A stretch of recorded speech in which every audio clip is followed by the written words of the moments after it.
I use neuroscience to collapse years of healing into months. Sounds crazy, but it's true. And the wild part is that I did it at the age of 34, an age where most of us already feel so set in our ways, carrying old stories, responsibilities, emotional baggage that we never thought we'd untangle. And no, I didn't go on some luxury retreat. I didn't quit my life and move across the world. I didn't manifest it overnight or chant affirmations for 30 days straight.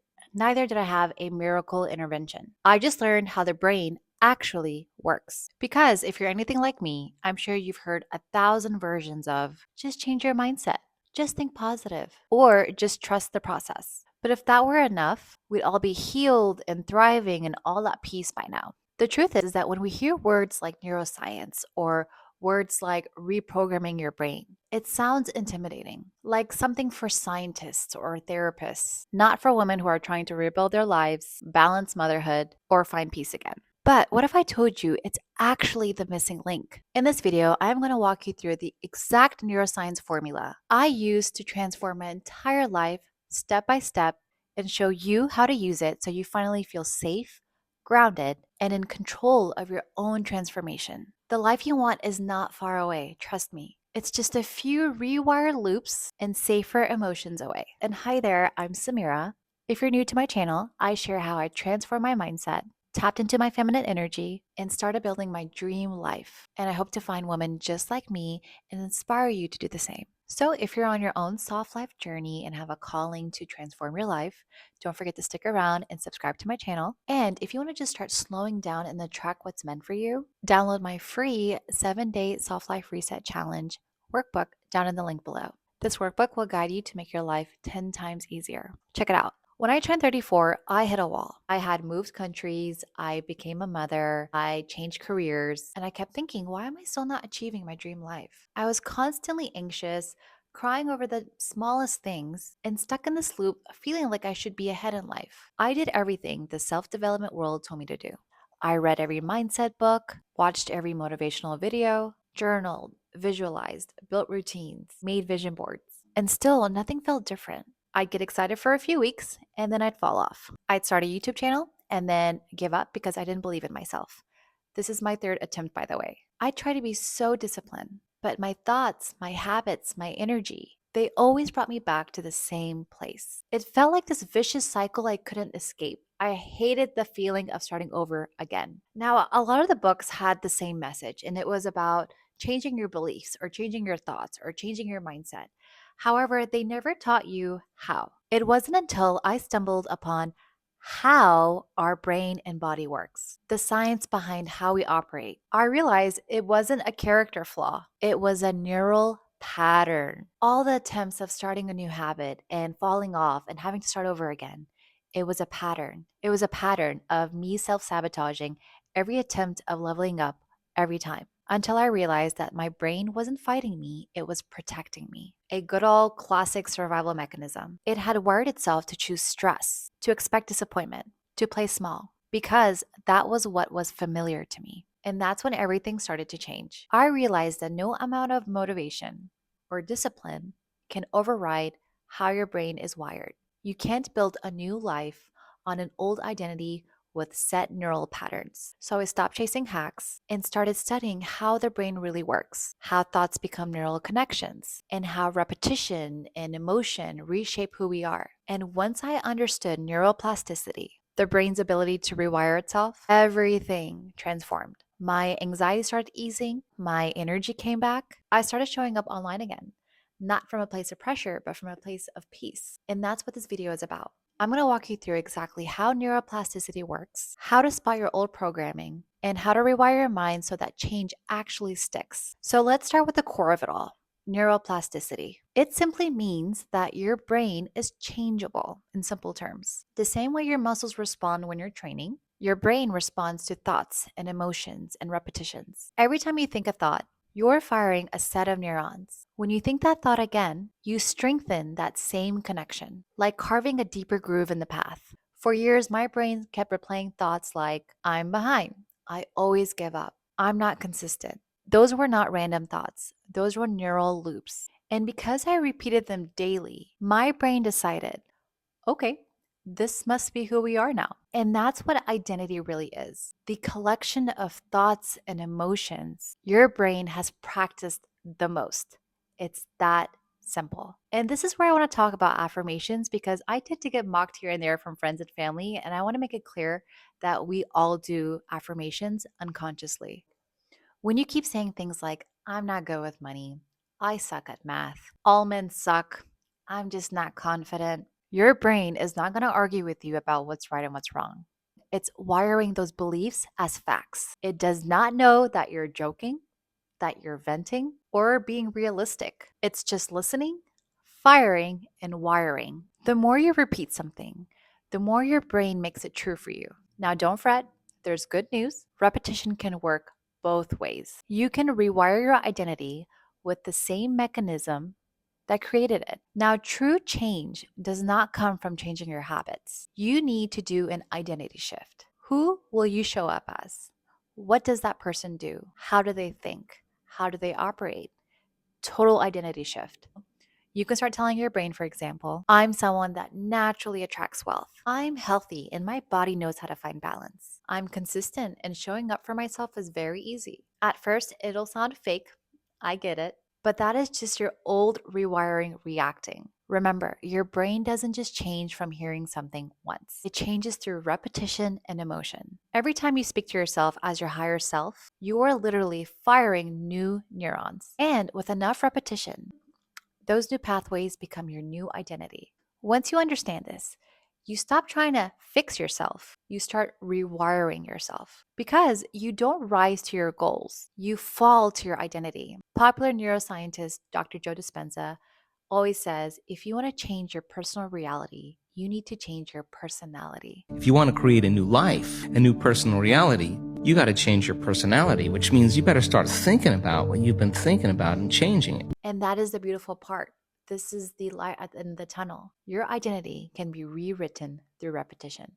Once you become aware that your thoughts are patterns that are working against you, you adopt this identity shift and you start repeating affirmations that serve you. Here's what usually happens next. You start affirming the new version of yourself. I'm confident, I'm successful, I'm abundant. And almost immediately, your body resists. You feel uncomfortable. You feel anxious. You feel like this is fake. This isn't me. What am I doing? You start doubting if this new version is even possible for you. Some people dismiss it immediately. They're so fixed in their ways. But the resistance isn't proof that it's not working. It's proof that your brain is doing exactly what it was designed to do. And in neuroscience, this is called prediction error. Your brain's main job is not to keep you happy. It's to keep you safe from danger. So, when you start becoming this new person, your brain starts to panic simply because it cannot predict based on the past of what you've usually done, what that version of you looks like. For example, when I started showing up on YouTube after many failed attempts, my mind was excited, but my body was terrified. My heart would race. I would have a spiral of thoughts about what I have experienced in the past. What will people think of me? I will become a failure in public again. I'm making a fool of myself, and start doubting myself crazily. And that's when I realized that my brain was not scared of me filming and posting on YouTube. It was scared of visibility, the fear of being seen. It would replay all of the past experiences in my head to remind me, like, hey, this isn't safe. It was to the point where every time I would set up my camera, the immediate thought that my brain would tell me is this would end in failure. Another example is even with money. Whenever I tried to budget, save, or make a new financial decision, I'd suddenly feel this wave of anxiety. Not because I was bad with money, but because I had years of wiring that associate money with stress, instability, or guilt. So anytime I tried to act abundant, it triggered that mismatch between my old story and the new one, the prediction error. Now, the good news about how our brain works is that your brain can learn to adapt. If you start showing up differently, you're sending a new signal to your brain. It's going to resist, but once you do it over and over again, it's going to adopt it. So, if you do this consistently, your brain has no choice but to adapt this new version of you. So, instead, if you have usual habits of skipping breakfast, going in for that second coffee of the day, doom scrolling, snoozing in, when you start showing up differently, and not doom scroll or not have that second coffee and have a cup of water, your brain will literally say, wait, we don't usually do this. But this forces your brain to adopt it. These little shifts that you do, really tiny, still send a strong signal to your brain that you're not the same anymore. You're practically saying, like, here is new data to predict from. Another mechanism of your brain that it's important to understand is that your brain is designed to avoid pain, chase pleasure. This is why we procrastinate, not because we're lazy, but because staying the same feels safer. I used to tell myself all the time how good I would feel if I worked out or filmed that YouTube video or finally invested in my business. But my brain did not care about those future rewards. It just cared about avoiding pain right now. The discomfort of failure, the fear of being seen, the possibility that my effort may not pay off. And this is exactly what one of my favorite hypnosis experts, Marissa Peer, teaches. She says the mind number one rule is it will always move you away from pain and toward pleasure. Your mind will always move you towards pleasure and away from pain. If you eat something that makes you sick and you link pain to it, you can never eat that again for the rest of your life. You are hardwired to avoid pain, but if you link pain to studying, speaking in public, being somewhere where you're getting attention, that's very, very difficult. But here's the trick. Your brain doesn't actually know the difference between what's good for you and what's not. It only knows what's familiar and unfamiliar. So, if procrastination or self doubt has been your default for many years, your mind labels that as safe. And when you try something new, start a business, set boundaries, put yourself online, your brain thinks, wait a second, this feels uncomfortable. This must be dangerous. Marissa Peer gives two examples. Going to the gym might feel painful. The effort, the sweat, the time. Scrolling on your phone feels easy. Instant dopamine, no risk. So your mind constantly pushes you towards something that feels safe in the moment, even though it's not the one that serves you long term.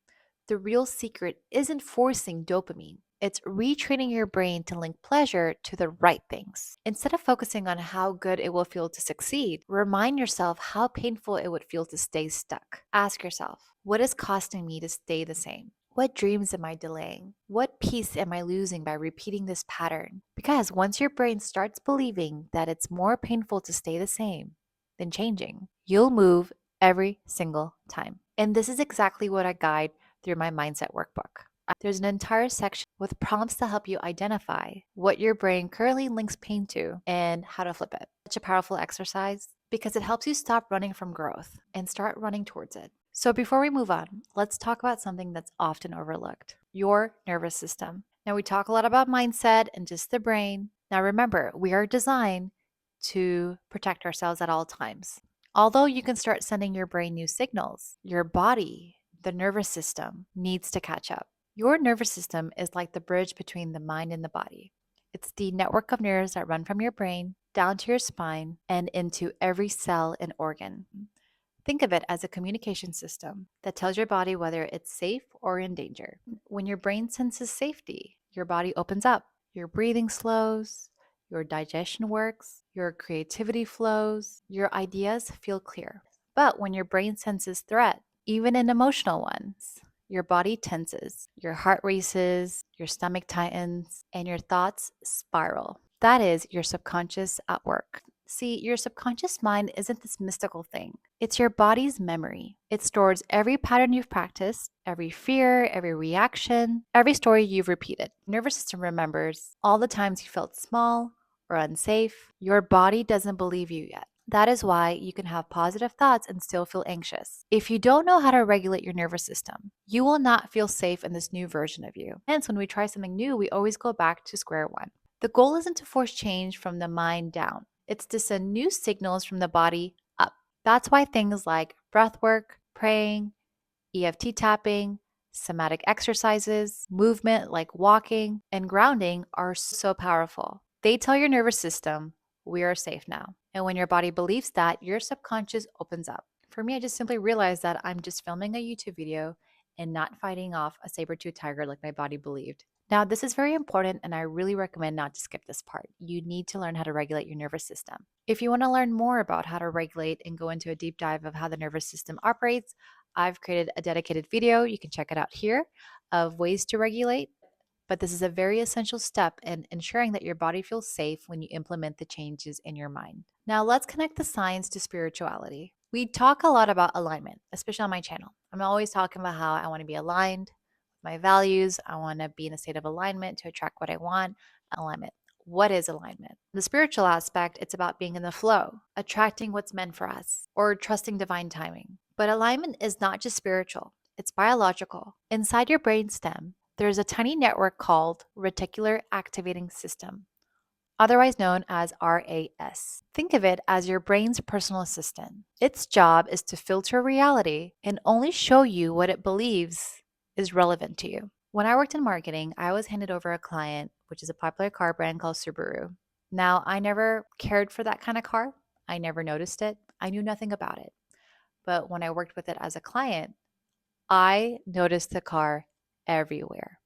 And in my head, I'm casually talking to my husband saying, "Whoa, this car is pretty popular. Did it get like, do more people want this car now?" And he's like, "No, you just never noticed it. Now that you're working on the account, you notice it everywhere now." That is your RAS in action. The same thing happens with your beliefs. When you constantly tell yourself, "I'm unlucky, I'm behind, nothing ever works out for me," your RAS filters the world through that lens. Now, this is very important. But when you start affirming, "I'm confident, I'm abundant, I attract aligned opportunities," your RAS starts scanning for proof for that instead. It's not magic, it's focus. Your brain literally starts noticing things that align with your identity. Another simple example is your name. You could be in a crowded room with 100 voices, but if someone says your name, you hear it immediately. That's your RAS filtering what is connected to you. So when we talk about manifestation or flow, what we're really talking about is your RAS, teaching your brain what to focus on and what to ignore. This ties directly to another scientific concept called the Rosenthal effect. This means that our expectations shapes our outcomes. When you expect good things to happen to you, your body changes, your tone softens, your choices align, and your brain begins to create evidence that supports that belief. That's why people say be delusional, be delulu. Why? What they really mean is expect your best self so consistently that your brain starts believing that it's true. The more you hold on to that expectation, the more your RAS filters for proof for it. Now, here's where faith completes that loop, because there comes to a point where focus alone isn't enough. You have to release control. There is a science behind letting go. Now, spiritually, we call this surrendering. Biologically, this is nervous system regulation. Every time you stop overthinking and say, "God, universe, whatever you believe in, I trust you," your body exhales.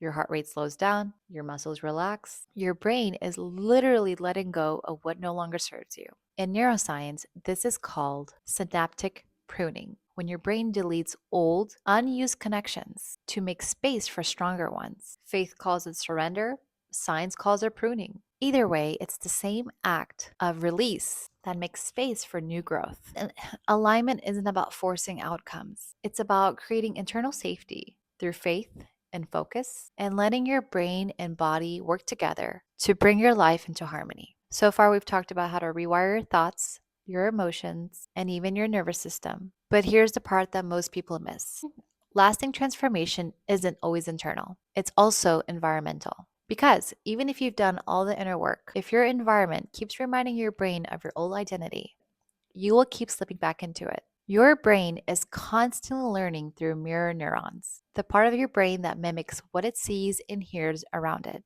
It's the reason why you yawn when someone else yawns, or why you even tear up in an emotional scene of a movie. It's why you also feel anxious after scrolling on social media, or drained or feeling drained after hanging out with negative people. Your brain literally mirrors that energy. I noticed this in my own life when I started paying attention to what I was consuming. I used to unwind with reality shows. I was a huge Real Housewives fan, the one with all the arguments and the drama. I would tell myself it's harmless entertainment, it's just TV in the background. I'm a busy mom. It's just entertaining. But in reality, I was feeling tense, judgmental, even snappy, like I had absorbed their chaos. The same thing happened when I watched horror movies. I was a horror movie freak. I absolutely loved the suspense, but my nervous system did not. I'd stay up late, my heart was racing, my body's still stuck in that loop of fear for hours later. That's when things clicked. My brain did not know the difference between real stress and imagined stress. The energy that I consumed was the energy I became. So I started changing what I fed my mind. I stopped watching things that drained me, muted creators that made me feel behind, and spent more time around people and watched content that reflected peace and growth and alignment. Slowly, my external world started matching my internal work. My brain began mirroring calm instead of chaos, possibility instead of fear. And that is the truth about rewiring. You cannot expect new results from the same old environment. You don't attract what you want. You attract what feels normal to your nervous system. So, if you want to feel abundant, surround yourself with people who normalize wealth and gratitude. If you want to feel peaceful, spend more time in quiet places, calm your body, reduce stimulation. For example, just go for a walk without your phone. Because when your environment and your mind agree on who you are, that's when change truly sticks. Internal change builds the foundation, external world anchors it. So, if there's one thing I want you to take away from this video, it's that you're not broken. You were just wired from the past. Every belief, every reaction, every pattern, your brain was simply doing its job, keeping you safe based on what it thought it was familiar. But safety can be rewired. The same brain that learned anxiety can also learn peace. The same nervous system that memorized stress can memorize calm. And the same woman that once doubted herself can become the woman she always envisioned. Not by force, but just understanding how she was built. If you've been feeling stuck, inconsistent, or just tired of trying to change, I hope this video helps you realize it's not you, it's your wiring. And the moment you learn how to work with your brain and not against it, everything will start to shift. Because the life you want is not years away. It's a few rewired loops and safer emotions away. So before you go, let me give you a quick roadmap. The simple steps that helped me change my life at 34, one thought at a time. Step 1 is awareness. Name the old loop, catch the thought, and just say, this is old coding, and it loses power instantly. Step 2, repetition and emotion. Choose one identity statement, breathe into it, feel it. I'm consistent, I'm calm, I'm capable. Step 3, create safety first. Take one deep breath or one short prayer before you do anything hard. Teach your body, we are safe now. Step 4, flip pain and pleasure. What is it costing me to stay the same?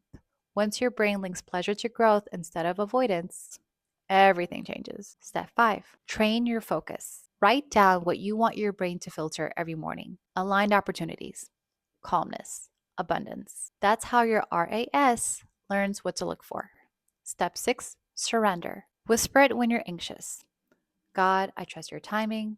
And that moment of peace literally will regulate your nervous system. And step 7, upgrade your environment. Remove one thing tonight that drains you, a show, a creator, a conversation, and replace it with something that mirrors your future self. Step 8, keep a tiny promise to yourself. One 5-minute action today. You build identity even by telling yourself what you're planning to do, even in micro steps. Now, if you do all of these steps repeatedly, over and over again, you're training your brain to upgrade and start attracting the life that you want instantly. I promise you, the shift in your reality will become instant. It will almost feel scary. Now, if you do these 8 things repeatedly, like let's say for a few weeks, your external reality will change dramatically. Trust me, there's a science behind it. This is the science behind the spirituality and what everyone is talking about. So I really do hope that you implement this. Believe in it. Rewire your brain. Your life will change dramatically like it did for me at the age of 34. If this video resonated with you, subscribe for more. Every week, I share how neuroscience, faith, and feminine energy to rebuild my life from the inside out and help other women do the same. And if you want to go deeper, download my free 7-day soft reset challenge in the link below. It's designed to help regulate your nervous system and start living life from peace and not pressure. And you can also check out my mindset workbook, which walks you step by step through rewiring your old beliefs, just like we talked about today. And before you leave, comment below and tell me, which step are you starting with tonight? I'd love to cheer you on in the comments because you are closer than you think. Thanks again for watching my video. I hope to see you on my next one. Bye.